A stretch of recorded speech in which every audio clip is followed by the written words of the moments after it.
Puji Tuhan, selamat pagi, selamat jumpa dalam acara doa pagi di hari yang Tuhan berkati hari ini. Terima kasih Tuhan telah jaga berkati kita di hari kemarin dan pagi hari ini sebelum kita melangkah dalam aktivitas kita selanjutnya.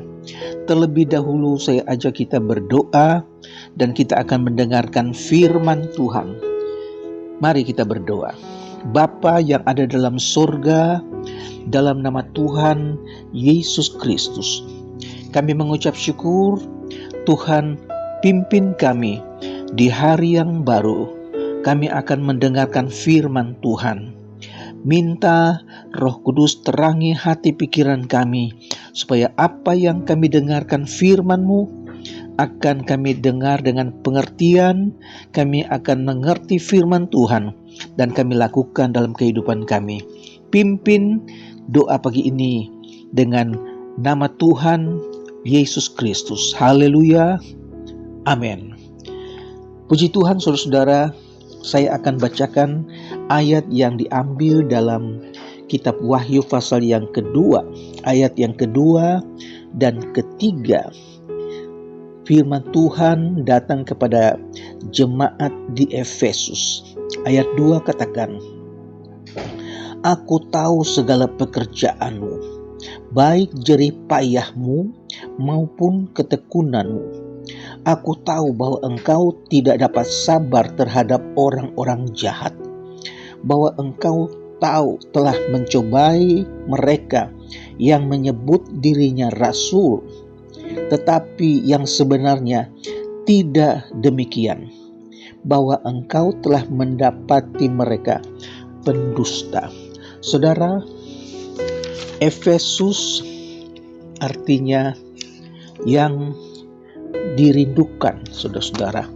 Dan kalau kita baca surat kepada jemaat di Efesus, kita dapat melihat di sana bagaimana Tuhan memuji jemaat Efesus lebih daripada jemaat-jemaat yang lain.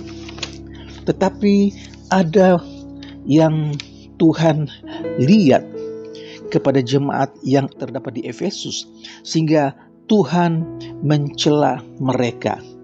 Wahyu pasal 2 ayat 2 dan 3, tentu kita berpikir bahwa segala sesuatu telah terjadi sebagaimana mestinya. Sepertinya tidak terdapat kekurangan, tidak terdapat kesalahan dalam organisasi dan pekerjaan sidang jemaat di Efesus menurut pandangan manusia. Tentu kita tidak pernah melihat suatu jemaat yang lebih baik daripada jemaat di Efesus, yang menurut pemandangan manusia sepertinya tidak bercacat celah. Jemaat itu mendapat pujian 7 kali lipat lebih banyak dari Tuhan. Tuhan Yesus mengatakan, "Aku tahu segala pekerjaanmu." Tuhan Yesus mengetahui dengan sesungguhnya siapa dan bagaimana keadaan kita. Sekalipun orang-orang tidak mengerti dan tidak menghargai kita, namun Tuhan mengerti dan Tuhan menghargai kita. Yesus mengetahui segala sesuatu yang berhubungan dengan jemaatnya. Yesus hadir dalam setiap perhimpunan jemaatnya. Dia mengetahui bagaimana jemaatnya beribadah kepada Tuhan. Ia tahu bahwa orang-orang yang tinggal di situ sangat giat melayani Kristus. Yesus Kristus mengatakan, "Aku tahu jerih payahmu." Ini lebih daripada perbuatan atau pekerjaan. Rupanya mereka telah bekerja begitu lelah sehingga mereka jatuh sakit. Sebab aku tidak mau mempersembahkan kepada Tuhan Allahku korban bakaran dengan tidak membayar harga apa-apa. Itu pikiran mereka. Kemudian, aku tahu ketekunanmu, ketekunan dalam segala pekerjaan yang ada di Efesus, ketekunan dalam menanggung sengsara karena Kristus. Tuhan dapat melihat segala sesuatu, Dia tahu segala sesuatu. Kemudian dikatakan, aku tahu bahwa engkau tidak dapat sabar terhadap orang-orang jahat. Nah, ini adalah jemaat yang baik, yang tidak membiarkan orang-orang jahat tinggal di dalam jemaat Efesus yang belum lahir kembali. Mereka tidak terima. Kemudian, engkau telah mencobai mereka yang menyebut dirinya rasul, tetapi yang sebenarnya tidak demikian, bahwa engkau telah mendapati mereka pendusta. Engkau tetap sabar dan menderita oleh karena namaku, dan engkau tidak mengenal lelah. Jemaat itu sabar menanggung segala karena Kristus, dan mereka tidak jemu karena berbuat kegiatan-kegiatan dalam jemaat. Saudara, nah tentu saja jemaat di Efesus itu mengagumkan karena kegiatannya, karena kesabarannya, karena pekerjaannya dalam persekutuan mereka, saudara. Setelah kita melihat begitu banyak pujian dari Tuhan, Tuhan Yesus kemudian mencela. Namun demikian, aku mencela engkau karena engkau telah meninggalkan kasih-Mu yang semula. Itulah celaan Tuhan Yesus ke atas jemaat di Efesus. Kita lihat di sini Yesus berkata dengan tegas, tepat, mereka telah meninggalkan kasih itu. Kita dapat mengasihi jika kita disanggupkan oleh anugerah Kristus.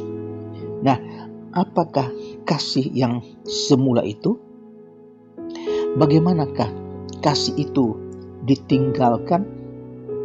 Kasih Kristus kepada tiap-tiap orang yang sudah ditebusnya tidak ternilai. Ia pun menuntut kasih yang demikian dari kita. Kasih yang semula itu bagaikan kasih mempelai laki-laki kepada mempelai perempuan.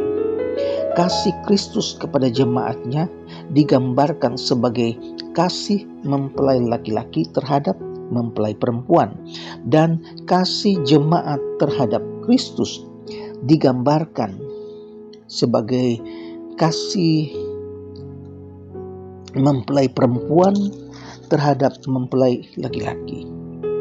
Rasul Paulus berkata kepada jemaat di Korintus, karena aku telah mempertunangkan kamu kepada satu laki-laki untuk membawa kamu sebagai perawan suci kepada Kristus. 2 Korintus pasal 11 ayat 2. Nah, perkataan Paulus kepada jemaat di Efesus, hai suami, kasihilah istrimu sebagaimana Kristus telah mengasihi jemaat. Efesus 5 ayat 25. Rahasia ini besar, tetapi yang aku maksudkan ialah hubungan Kristus dengan jemaat. Efesus 5 ayat 32. Kasih yang semula itu adalah kasih yang dalam, tetapi sederhana dan murni. Kasih itu mengasihi dengan tidak melihat sebabnya. Tidak ada yang sama dengan kasih yang semula, yang lahir dari jiwa yang baru diampuni dosa-dosanya. Puji Tuhan, saudara-saudara. Mengapa mereka meninggalkan kasih itu? Nah, untuk mengerti hal ini, kita bandingkan dengan jemaat di Tesalonika.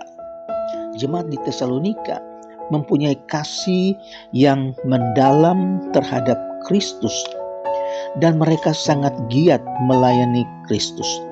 Hal-hal yang dipuji oleh Tuhan Yesus dalam jemaat di Efesus terdapat di dalam jemaat di Tesalonika, tetapi agak berbeda. Paulus menulis surat kepada jemaat di Tesalonika, sebab kami mengingat pekerjaan imanmu, usaha kasihmu, dan ketekunan pengharapanmu kepada Tuhan kita Yesus Kristus. Perhatikan ungkapan-ungkapan pekerjaan imanmu, usaha kasihmu, dan ketekunan pengharapanmu. Dalam jemaat di Efesus, Yesus hanya menyebut pekerjaanmu, jerih payahmu, maupun ketekunanmu. Apakah yang tidak ada di dalam jemaat di Efesus pada waktu itu? Yang tidak ada yaitu iman, kasih, dan pengharapan. Bila kasih yang semula itu teguh, maka akan terjadi pekerjaan yang dilakukan dengan iman. Oleh karena kasih yang semula itu ditinggalkan, maka yang ada hanyalah pekerjaan. Bila kasih yang semula itu teguh, maka akan terjadi usaha kasih. Oleh karena kasih yang semula itu ditinggalkan, maka yang ada hanya jerih lelah, jerih payah. Bila kasih yang semula itu teguh, maka akan terjadi ketekunan pengharapan. Oleh karena kasih yang semula ditinggalkan, yang ada hanya ketekunan. Hal-hal yang dari luar masih kelihatan ada, tetapi sebenarnya sumber hal-hal itu telah menjadi lemah. Iman, kasih, dan pengharapan dipusatkan kepada Yesus Kristus. Meninggalkan kasih yang semula menyatakan kekurangan iman. Itulah sebabnya kita tidak mengalami kuasa Injil yang dinyatakan kepada orang-orang yang kita layani. Yesus peringatkan, bertobatlah. Jika tidak demikian, aku akan datang kepadamu dan aku akan mengambil kaki dianmu dari tempatnya.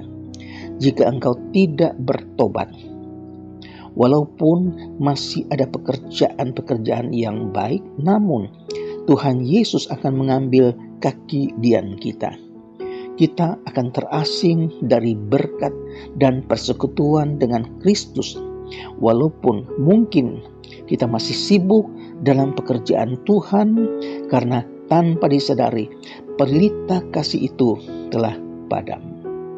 Meninggalkan kasih yang semula terhadap Kristus itu mengakibatkan kita kehilangan kasih terhadap sesama, sehingga padamlah pelita kasih itu. Jemaat di Efesus telah meninggalkan kasih yang semula itu. Akhirnya akan menjadi seperti jemaat di Laodikea. Aku akan datang seperti hakim yang akan mengambil kaki dian. Kedatangannya ini mungkin tidak diharapkan oleh jemaat itu, tetapi pasti akan terjadi. Kalau ia datang kembali, kesempatan untuk menjadi terang Kristus itu sudah lenyap. Inilah gambaran yang akan terjadi dalam jemaat di Efesus, suatu kota yang mengalami keruntuhan.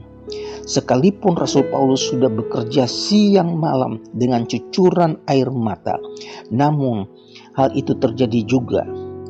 Bagaimanapun baiknya pekerjaan kita, jika tidak ada kasih yang sempurna, maka Tuhan Yesus pasti akan mengambil kaki dian dari tempatnya. Haleluya. Akhir kata dikatakan, barang siapa menang, ia akan kuberi makan dari pohon kehidupan yang ada di taman Firdaus Allah. Tuhan Yesus tidak puas kalau kita tidak menjadi seorang yang menang. Dalam kitab Wahyu hanya terdapat dua macam orang, yaitu menang dan yang kalah. Rupanya Tuhan ingin menjadi orang-orang yang menang. Puji Tuhan, jangan tinggalkan kasih-Mu yang mula-mula. Tetap berpegang kepada Kristus Yesus. Nyatakan dalam segala hal kasih-Mu kepada Tuhan. Tetap setia, layani Tuhan. Tuhan Yesus memberkati. Mari kita berdoa. Bapa yang ada dalam surga, kami mengucap syukur buat firman Tuhan pagi hari ini. Kami dapat mengerti bahwa perbuatan tanpa kasih semuanya akan menjadi hambar, tidak ada artinya. Tapi kiranya Roh Kudus memberikan terang dalam hati kami, sehingga apa yang kami kerjakan, apa yang kami layani, semua karena berdasarkan kasih. Terima kasih Tuhan Yesus, kami akan melangkah dengan aktivitas kami sepanjang hari. Pimpin kami, berkati kami ya Tuhan Yesus. Kiranya hari ini menjadi hari yang penuh berkat bagi orang-orang yang mengandalkan Tuhan. Terima kasih, dalam nama Tuhan Yesus Kristus kami berdoa. Haleluya. Amin. Tuhan memberkati.